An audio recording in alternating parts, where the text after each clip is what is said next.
KaraokeBooks. The Bride of Lammermoor. Written by Walter Scott. Audiobook. Chapter 22. And soon they spied the merry men green, and eke the coach and four, Duke upon Duke. Craigengelt set forth on his mission so soon as his equipage was complete, prosecuted his journey with all diligence, and accomplished his commission with all the dexterity for which Bucklaw had given him credit. As he arrived with credentials from Mr. Haston of Bucklaw, he was extremely welcome to both ladies, and those who are prejudiced in favor of a new acquaintance can, for a time at least, discover excellencies in his very faults and perfections in his deficiencies. Although both ladies were accustomed to good society, yet, being predetermined to find out an agreeable and well-behaved gentleman in Mr. Haston's friend, they succeeded wonderfully in imposing on themselves. It is true that Craigengelt was now handsomely dressed, and that was a point of no small consequence. But, independent of outward show, his blackguard impudence of address was construed into honorable bluntness becoming his supposed military profession, his hectoring passed for courage, and his sauciness for wit. Lest, however, anyone should think this a violation of probability, we must add, in fairness to the two ladies, that their discernment was greatly blinded, and their favor propitiated, by the opportune arrival of Captain Craigengelt in the moment when they were longing for a third hand to make a party at tree drill, in which, as in all games, whether of chance or skill, that worthy person was a great proficient. When he found himself established in favor, his next point was how best to use it for the furtherance of his patron's views. He found Lady Ashton prepossessed strongly in favor of the motion which Lady Blenkinsop, partly from regard to her kinswoman, partly from the spirit of matchmaking, had not hesitated to propose to her, so that his task was an easy one. Bucklaw, reformed from his prodigality, was just the sort of husband which she desired to have for her shepherdess of Lammermoor, and while the marriage gave her an easy fortune, and a respectable country gentleman for her husband, Lady Ashton was of opinion that her destinies would be fully and most favorably accomplished. It so chanced, also, that Bucklaw, among his new acquisitions, had gained the management of a little political interest in a neighboring county where the Douglas family originally held large possessions. It was one of the bosom hopes of Lady Ashton that her eldest son, Sholto, should represent this county in the British Parliament, and she saw this alliance with Bucklaw as a circumstance which might be highly favorable to her wishes. Craigengelt, who, in his way, by no means wanted sagacity, no sooner discovered in what quarter the wind of Lady Ashton's wishes sat, than he trimmed his course accordingly. There was little to prevent Bucklaw himself from sitting for the county. He must carry the heat, must walk the course. 2 cousins German, 6 more distant kinsmen, his factor and his chamberlain, were all hollow votes, and the Girnington interest had always carried, betwixt love and fear, about as many more. But Bucklaw cared no more about riding the first horse, and that sort of thing, than he, Craigengelt, did about a game at Berkey. It was a pity his interest was not in good guidance. All this Lady Ashton drank in with willing and attentive ears, resolving internally to be herself the person who should take the management of the political influence of her destined son-in-law, for the benefit of her eldest born, Sholto, and all other parties concerned. When he found her ladyship thus favorably disposed, the captain proceeded, to use his employer's phrase, to set spurs to her resolution, by hinting at the situation of matters at Ravenswood Castle, the long residence which the heir of that family had made with the Lord Keeper, and the reports which, though he would be d ere he gave credit to any of them, had been idly circulated in the neighborhood. It was not the captain's cue to appear himself to be uneasy on the subject of these rumors, but he easily saw from Lady Ashton's flushed cheek, hesitating voice, and flashing eye, that she had caught the alarm which he intended to communicate. She had not heard from her husband so often or so regularly as she thought him bound in duty to have written, and of this very interesting intelligence concerning his visit to the Tower of Wolf's Crag, and the guest whom, with such cordiality, he had received at Ravenswood Castle. He had suffered his lady to remain altogether ignorant, until she now learned it by the chance information of a stranger. Such concealment approached, in her apprehension, to a misprision, at last, of treason, if not to actual rebellion against her matrimonial authority. And in her inward soul she did vow to take vengeance on the Lord Keeper, as on a subject detected in meditating revolt.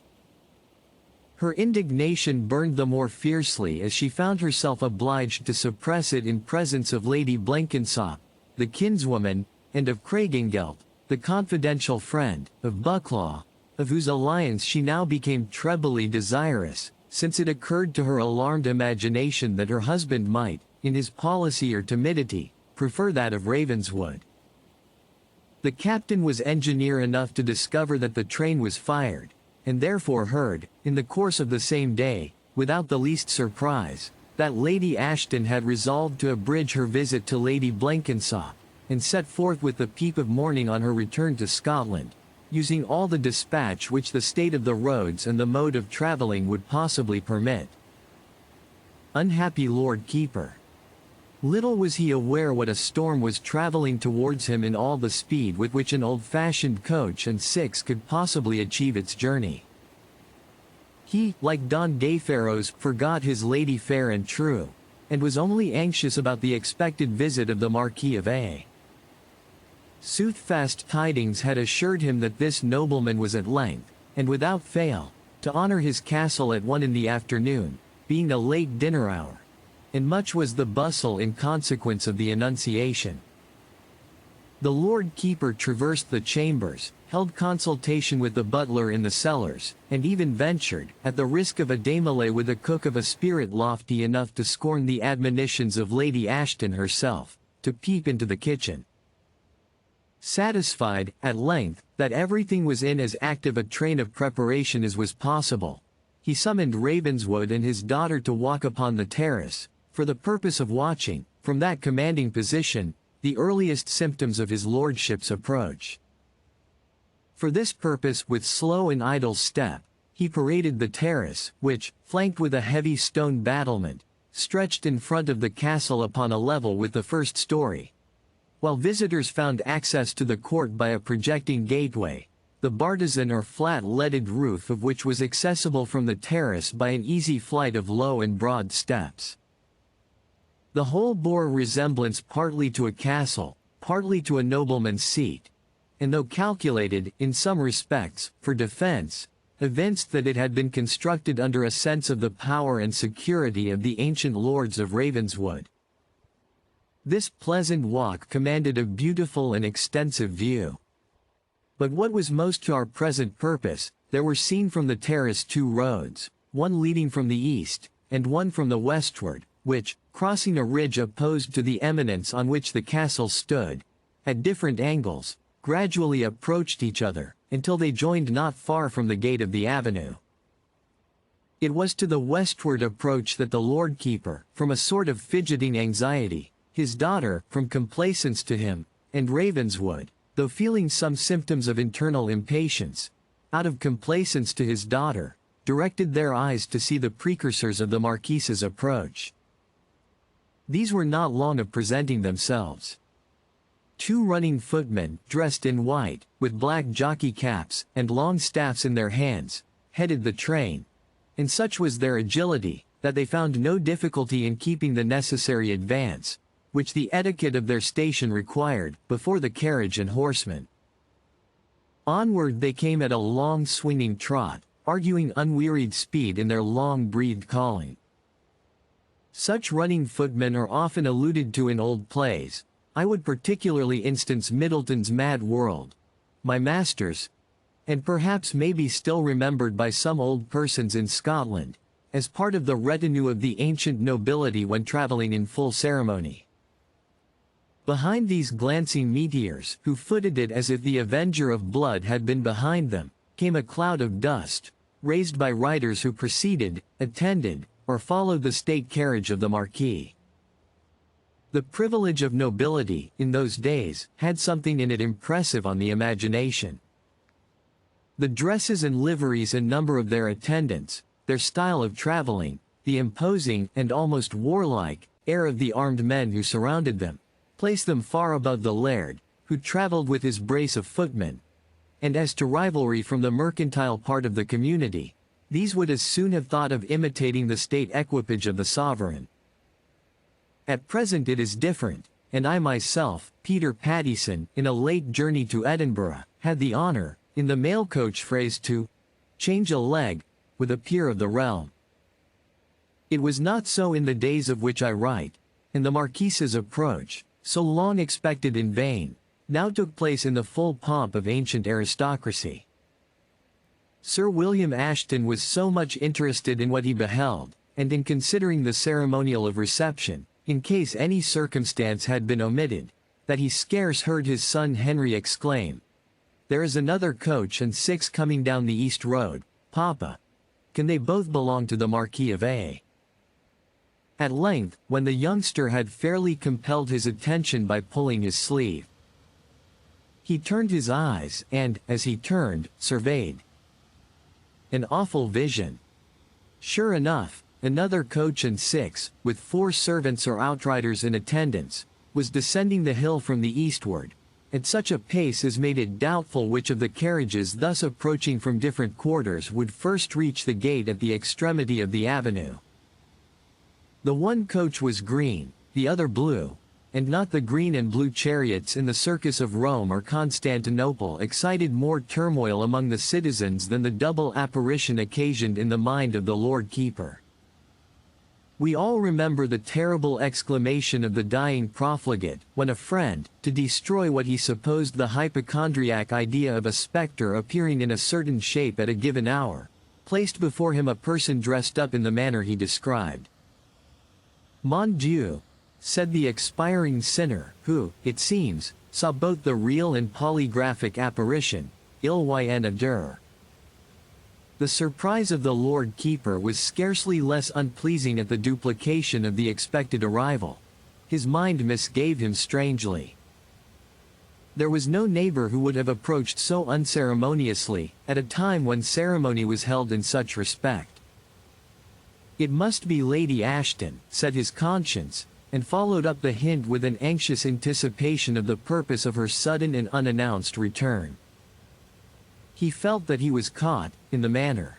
That the company in which she had so unluckily surprised him was likely to be highly distasteful to her, there was no question, and the only hope which remained for him was her high sense of dignified propriety, which, he trusted, might prevent a public explosion. But so active were his doubts and fears as altogether to derange his purposed ceremonial for the reception of the Marquis. These feelings of apprehension were not confined to Sir William Ashton.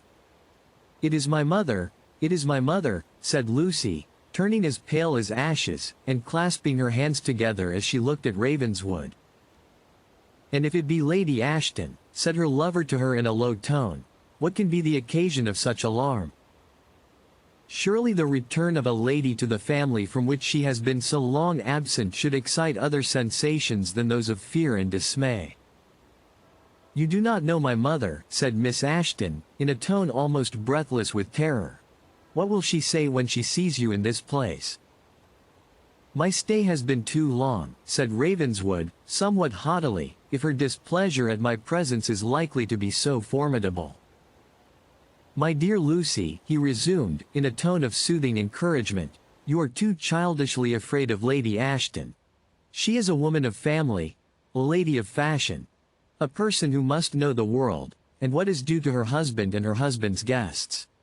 Lucy shook her head, and, as if her mother, still at the distance of half a mile, could have seen and scrutinized her deportment, she withdrew herself from beside Ravenswood, and, taking her brother Henry's arm, led him to a different part of the terrace. The keeper also shuffled down towards the portal of the great gate, without inviting Ravenswood to accompany him, and thus he remained standing alone on the terrace, deserted and shunned, as it were, by the inhabitants of the mansion. This suited not the mood of one who was proud in proportion to his poverty, and who thought that, in sacrificing his deep-rooted resentments so far as to become Sir William Ashton's guest, he conferred a favor, and received none. "I can forgive Lucy," he said to himself. "She is young, timid, and conscious of an important engagement assumed without her mother's sanction. Yet she should remember with whom it has been assumed, and leave me no reason to suspect that she is ashamed of her choice." For the keeper, sense, spirit, and expression seemed to have left his face and manner since he had the first glimpse of Lady Ashton's carriage. "I must watch how this is to end, and, if they give me reason to think myself an unwelcome guest, my visit is soon abridged." With these suspicions floating on his mind, he left the terrace, and walking towards the stables of the castle, gave directions that his horse should be kept in readiness, in case he should have occasion to ride abroad. In the meanwhile, the drivers of the two carriages, the approach of which had occasioned so much dismay at the castle, had become aware of each other's presence, as they approached upon different lines to the head of the avenue, as a common center. Lady Ashton's driver and postilions instantly received orders to get foremost, if possible, her ladyship being desirous of dispatching her first interview with her husband before the arrival of these guests, whoever they might happen to be. On the other hand, the coachman of the Marquis, conscious of his own dignity and that of his master, and observing the rival charioteer was mending his pace, resolved, like a true brother of the whip, whether ancient or modern, to vindicate his right of precedence. So that, to increase the confusion of the Lord Keeper's understanding, he saw the short time which remained for consideration abridged by the haste of the contending coachmen, who, fixing their eyes sternly on each other, and applying the lash smartly to their horses, began to thunder down the descent with emulous rapidity, while the horsemen who attended them were forced to put on to a hand gallop. Sir William's only chance now remaining was the possibility of an overturn, and that his lady or visitor might break their necks. I am not aware that he formed any distinct wish on the subject, but I have no reason to think that his grief in either case would have been altogether inconsolable. This chance, however, also disappeared, for Lady Ashton, though insensible to fear, began to see the ridicule of running a race with a visitor of distinction, the goal being the portal of her own castle, and commanded her coachman, as they approached the avenue, to slacken his pace, and allow precedence to the stranger's equipage, a command which he gladly obeyed, as coming in time to save his honor, the horses of the Marquise's carriage being better, or, at least, fresher than his own. He restrained his pace, therefore, and suffered the green coach to enter the avenue, with all its retinue, which passed occupied with the speed of a whirlwind. The Marquise's laced charioteer no sooner found the pas d'avance was granted to him than he resumed a more deliberate pace, at which he advanced under the embowering shade of the lofty elms, surrounded by all the attendants, while the carriage of Lady Ashton followed, still more slowly, at some distance. In the front of the castle, and beneath the portal which admitted guests into the inner court, stood Sir William Ashton, much perplexed in mind, his younger son and daughter beside him, and in their rear a train of attendants of various ranks, in and out of livery. The nobility and gentry of Scotland, at this period, were remarkable even to extravagance for the number of their servants, whose services were easily purchased in a country where men were numerous beyond proportion to the means of employing them. The manners of a man trained like Sir William Ashton are too much at his command to remain long disconcerted with the most adverse concurrence of circumstances. He received the Marquis, as he alighted from his equipage, with the usual compliments of welcome, and, as he ushered him into the great hall, expressed his hope that his journey had been pleasant. The Marquis was a tall, well-made man, with a thoughtful and intelligent countenance, and an eye in which the fire of ambition had for some years replaced the vivacity of youth. A bold, proud expression of countenance, yet chastened by habitual caution and the desire which, as the head of a party, he necessarily entertained of acquiring popularity. He answered with courtesy the courteous inquiries of the Lord Keeper, and was formally presented to Miss Ashton, in the course of which ceremony the Lord Keeper gave the first symptom of what was chiefly occupying his mind, by introducing his daughter as his wife, Lady Ashton. Lucy blushed. The Marquis looked surprised at the extremely juvenile appearance of his hostess, and the Lord Keeper with difficulty rallied himself so far as to explain. "I should have said my daughter, my lord, but the truth is, that I saw Lady Ashton's carriage enter the avenue shortly after your lordship's, and—" "Make no apology, my lord," replied his noble guest. "Let me entreat you will wait on your lady, and leave me to cultivate Miss Ashton's acquaintance. I am shocked my people should have taken precedence of our hostess at her own gate.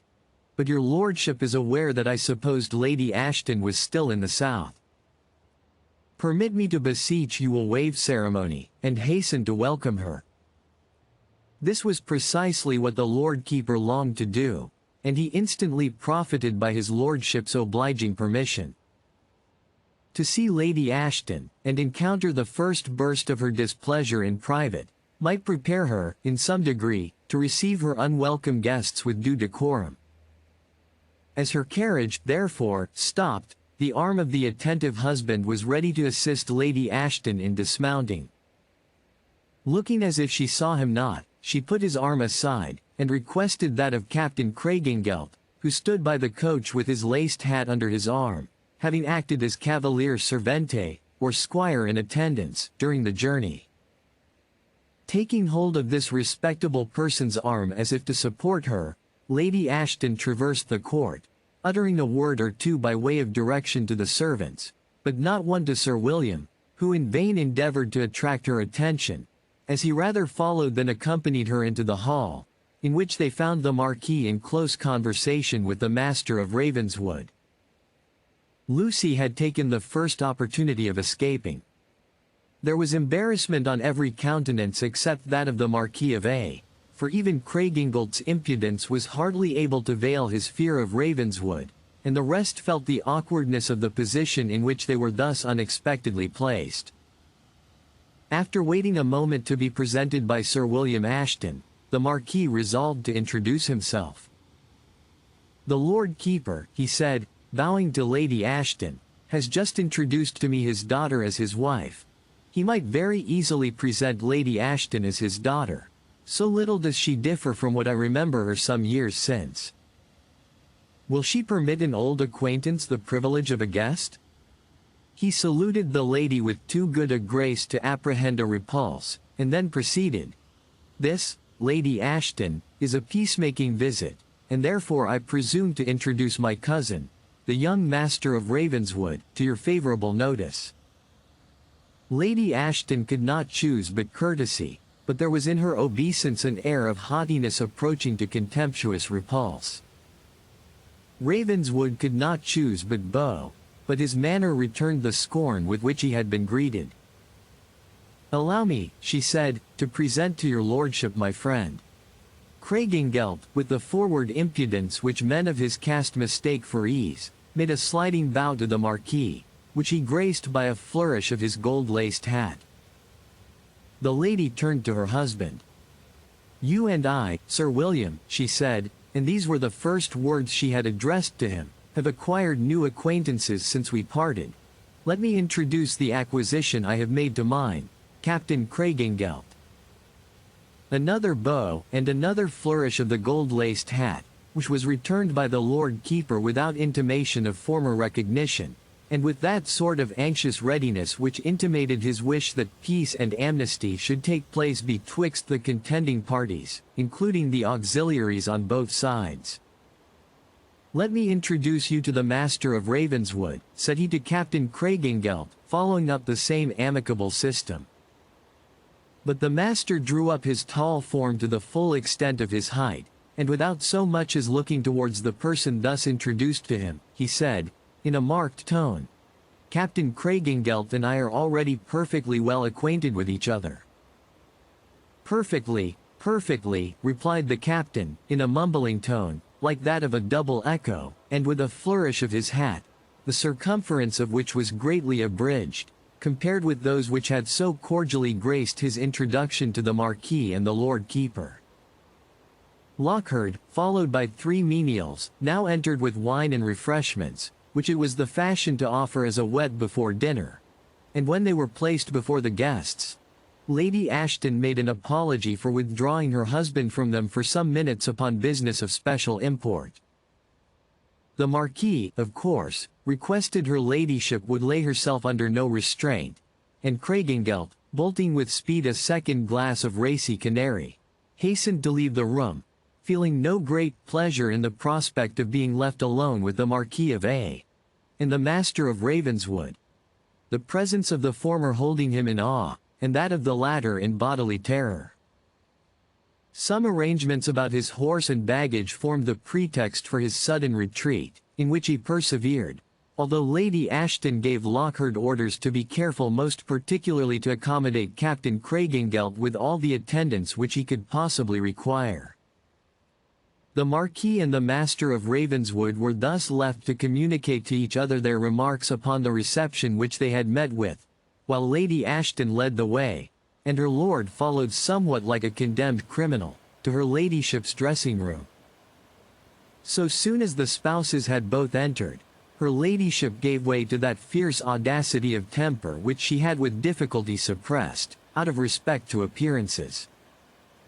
She shut the door behind the alarmed Lord Keeper, took the key out of the spring lock, and with a countenance which years had not bereft of its haughty charms, and eyes which spoke at once resolution and resentment, she addressed her astounded husband in these words: "My lord, I am not greatly surprised at the connections you have been pleased to form during my absence. They are entirely in conformity with your birth and breeding. And if I did expect anything else, I heartily own my error, and that I merit, by having done so, the disappointment you had prepared for me. My dear Lady Ashton, my dear Eleanor, Margaret," said the Lord Keeper, "listen to reason for a moment, and I will convince you I have acted with all the regard due to the dignity, as well as the interest, of my family. To the interest of your family I conceive you perfectly capable of attending," returned the indignant lady, "and even to the dignity of your own family also, as far as it requires any looking after. But as mine happens to be inextricably involved with it, you will excuse me if I choose to give my own attention so far as that is concerned." "What would you have, Lady Ashton?" said the husband.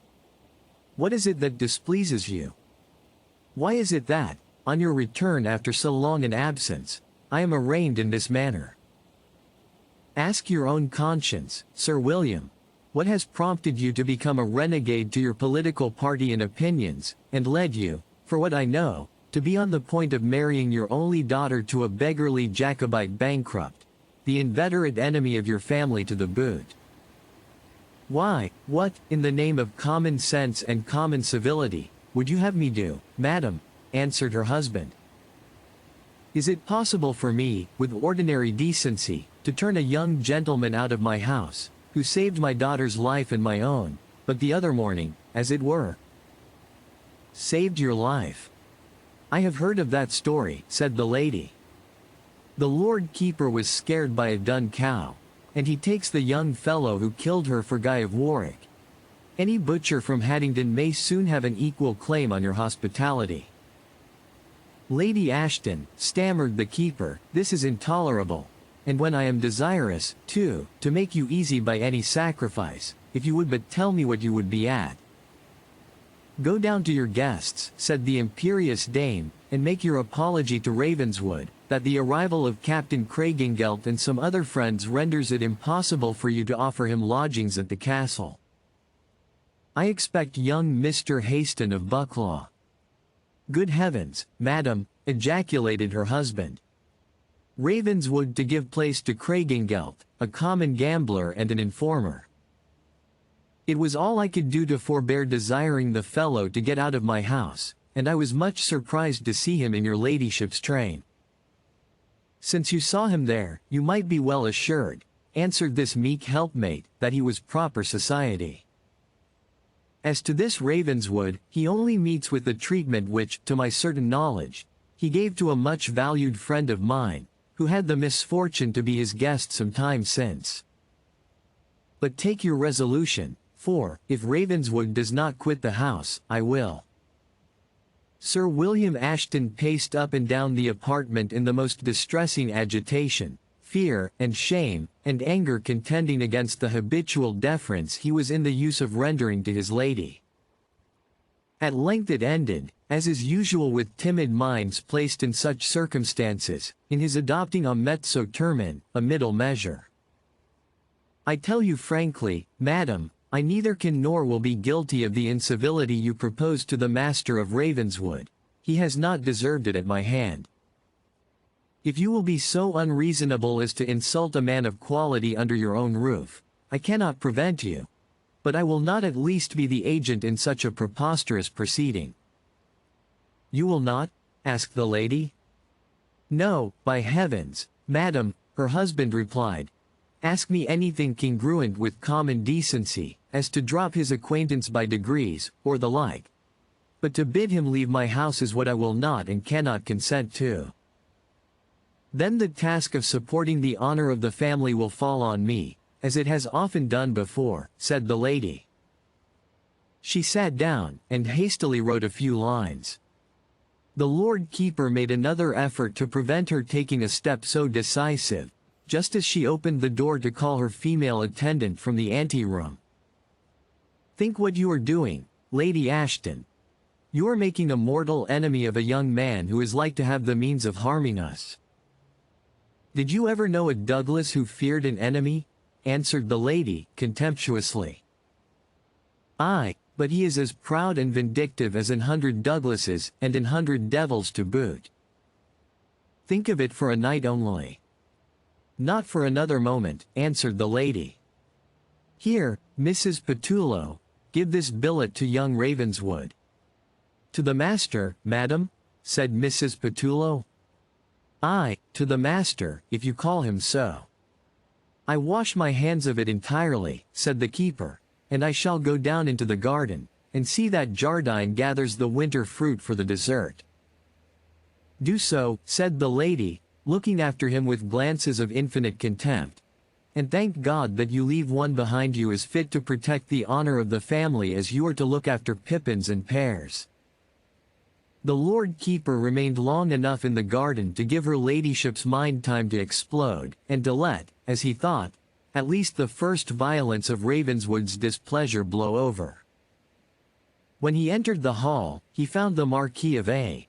giving orders to some of his attendants. He seemed in high displeasure, and interrupted an apology which Sir William had commenced for having left his lordship alone. "I presume, Sir William, you are no stranger to this singular billet with which my kinsman of Ravenswood," in emphasis on the word "my," "has been favored by your lady, and, of course, that you are prepared to receive my adieus.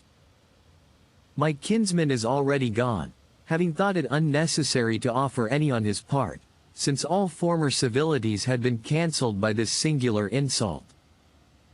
"I protest, my lord," said Sir William, holding the billet in his hand, "I am not privy to the contents of this letter.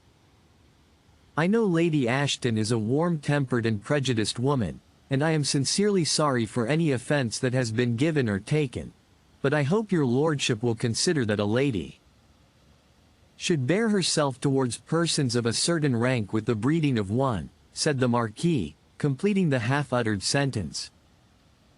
"True, my lord," said the unfortunate keeper, "but Lady Ashton is still a woman." "And, as such, methinks," said the Marquis, again interrupting him, "should be taught the duties which correspond to her station. But here she comes, and I will learn from her own mouth the reason of this extraordinary and unexpected affront offered to my near relation, while both he and I were her ladyship's guests." Lady Ashton accordingly entered the apartment at this moment. Her dispute with Sir William, and a subsequent interview with her daughter, had not prevented her from attending to the duties of her toilette. She appeared in full dress, and, from the character of her countenance and manner, well became the splendor with which ladies of quality then appeared on such occasions. The Marquis of A. bowed haughtily, and she returned the salute with equal pride and distance of demeanor. He then took from the passive hand of Sir William Ashton the billet he had given him the moment before he approached the lady, and was about to speak when she interrupted him. "I perceive, my lord, you are about to enter upon an unpleasant subject. I am sorry any such should have occurred at this time, to interrupt in the slightest degree the respectful reception due to your lordship, but so it is. Mr. Edgar Ravenswood, for whom I have addressed the billet in your lordship's hand, has abused the hospitality of this family, and Sir William Ashton's softness of temper, in order to seduce a young person into engagements without her parents' consent, and of which they never can approve." Both gentlemen answered at once. "My kinsman is incapable," said the Lord Marquis. "I am confident that my daughter Lucy is still more incapable," said the Lord Keeper. Lady Ashton at once interrupted and replied to them both, "My Lord Marquis, your kinsman, if Mr. Ravenswood has the honor to be so, has made the attempt privately to secure the affections of this young and inexperienced girl. Sir William Ashton, your daughter has been simple enough to give more encouragement than she ought to have done to so very improper a suitor. And I think, madam," said the Lord Keeper, losing his accustomed temper and patience, "that if you had nothing better to tell us, you had better have kept this family secret to yourself also." "You will pardon me, Sir William," said the lady, calmly, "the noble Marquis has a right to know the cause of the treatment I have found it necessary to use to a gentleman whom he calls his blood relation."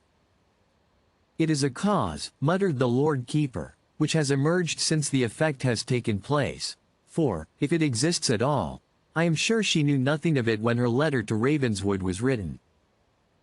"It is the first time that I have heard of this," said the Marquis, "but, since your ladyship has tabled a subject so delicate, permit me to say, that my kinsman's birth and connections entitled him to a patient hearing, and at least a civil refusal, even in case of his being so ambitious as to raise his eyes to the daughter of Sir William Ashton. You will recollect, my lord, of what blood Miss Lucy Ashton is come by the mother's side," said the lady. "I do remember your descent, from a younger branch of the house of Angus," said the Marquis, "and your ladyship, forgive me, lady, ought not to forget that the Ravenswoods have thrice intermarried with the main stem. Come, madam, I know how matters stand, old and long fostered prejudices are difficult to get over, I make every allowance for them. I ought not, and I would not, otherwise have suffered my kinsman to depart alone, expelled, in a manner, from this house, but I had hopes of being a mediator. I am still unwilling to leave you in anger, and shall not set forward till afternoon, as I rejoin the master of Ravenswood upon the road a few miles from hence. Let us talk over this matter more coolly." "It is what I anxiously desire, my lord," said Sir William Ashton, eagerly. "Lady Ashton, we will not permit my Lord of A. to leave us in displeasure. We must compel him to tarry dinner at the castle." "The castle," said the lady, "and all that it contains, are at the command of the Marquis, so long as he chooses to honor it with his residence. But touching the farther discussion of this disagreeable topic—" "Pardon me, good madam," said the Marquis, "but I cannot allow you to express any hasty resolution on a subject so important. I see that more company is arriving, and, since I have the good fortune to renew my former acquaintance with Lady Ashton, I hope she will give me leave to avoid perilling what I prize so highly upon any disagreeable subject of discussion, at least till we have talked over more pleasant topics." The lady smiled, courtesied, and gave her hand to the Marquis, by whom, with all the formal gallantry of the time, which did not permit the guest to tuck the lady of the house under the arm, as a rustic does his sweetheart at a wake, she was ushered to the eating-room. Here they were joined by Bucklaw, Craigengelt, and other neighbors, whom the Lord Keeper had previously invited to meet the Marquis of A. An apology, founded upon a slight indisposition, was alleged as an excuse for the absence of Miss Ashton, whose seat appeared unoccupied. The entertainment was splendid to profusion, and was protracted till a late hour. If you liked what you heard, please subscribe to the channel.